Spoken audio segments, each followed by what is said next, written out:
പൊള്ളാച്ചി കൂട്ടബലാത്സംഗ അതിക്രമക്കേസിൽ കുറ്റക്കാരായ 9 പ്രതികൾക്കും ജീവിതാവസാനം വരെ ജീവപര്യന്ത ശിക്ഷ. 8 പരാതിക്കാർക്കായി 85 ലക്ഷം രൂപ നഷ്ടപരിഹാരം നൽകണമെന്നും വിചാരണ കോടതി വിധിച്ചു. N Sabarirajan, K Thirunavukkarasu, M Satheesh, T Vasanthakumar, R Mani, P Babu, T Hieronymus Paul, K Arulanatham, M Arunkumar എന്നിവർക്കാണ് ജീവപര്യന്തം ശിക്ഷ. കോയമ്പത്തൂരിലെ പ്രത്യേക വനിതാ CBI കോടതിയുടേതാണ് ശിക്ഷാവിധി. കൂട്ടബലാത്സംഗം, ഭീഷണിപ്പെടുത്തൽ തുടങ്ങിയ കുറ്റങ്ങൾക്കാണ് ജീവിതാവസാനം വരെ ജീവപര്യന്ത ശിക്ഷ പ്രതികൾക്ക് വിധിച്ചിരിക്കുന്നത്. 6 വർഷം നീണ്ട വിചാരണ നടപടികൾക്കൊടുവിലാണ് 9 പ്രതികൾക്കും വിചാരണ കോടതി ശിക്ഷ വിധിച്ചിരിക്കുന്നത്. 2006-2019 കാലയളവിലായിരുന്നു തമിഴ്നാട്ടിൽ രാഷ്ട്രീയ കൊളിളക്കം സൃഷ്ടിച്ച ക്രൂരകൃത്യം അരങ്ങേറിയത്.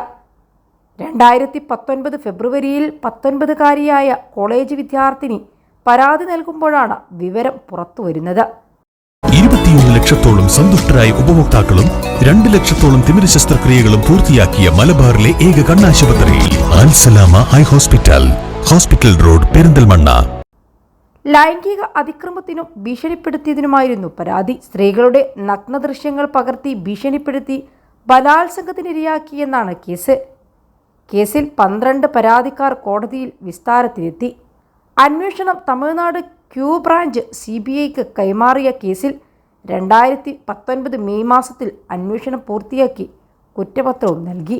തമിഴ്നാട്ടിൽ ഏറെ കൊള്ളക്കങ്ങൾ സൃഷ്ടിച്ച കേസിൽ പ്രതികൾ 200ഓളം സ്ത്രീകളെയാണ് പീഡിപ്പിച്ച് നഗ്നദൃശ്യങ്ങൾ പകർത്തിയത്. 48 സാക്ഷികളെ വിസ്തരിച്ച കോടതി 400-ലധികം ഡിജിറ്റൽ തെളിവുകളും പരിശോധിച്ചു. സോഷ്യൽ മീഡിയകളിൽ വ്യാജ പ്രൊഫൈലുകളുണ്ടാക്കി പെൺകുട്ടികളെ വലയിലാക്കുകയായിരുന്നു പ്രതികളുടെ പ്രധാന പതിവ്.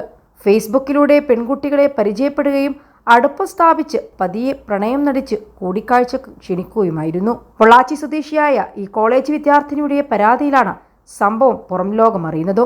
പ്രതികൾ പെൺകുട്ടിയെ കൂടിക്കാഴ്ചക്കായി വിളിച്ചു വരുത്തി. തുടർന്ന് കാറിൽ വെച്ച് പീഡിപ്പിക്കുകയും നഗ്നചിത്രങ്ങൾ എടുക്കുകയും ചെയ്തു. പിന്നാലെ വഴിയിൽ ഉപേക്ഷിക്കുകയായിരുന്നു. പെൺകുട്ടി സഹോദരനോട് കാര്യങ്ങൾ പറഞ്ഞതോടെ ഇവർ പോലീസിൽ പരാതി നൽകുകയായിരുന്നു. പ്രതികളുടെ പക്കൽ നിന്നും പിടികൂടിയ മൊബൈൽ ഫോണിൽ സമാന രീതിയിൽ നിരവധി പെൺകുട്ടികളുടെ ചിത്രങ്ങളും ദൃശ്യങ്ങളും ഉണ്ടായിരുന്നു. കേസ് അന്വേഷണം പോലീസ് വീഴ്ചയെ തുടർന്ന് CBI ആണ് അന്വേഷിച്ച് പ്രതികളെ പിടികൂടിയത്.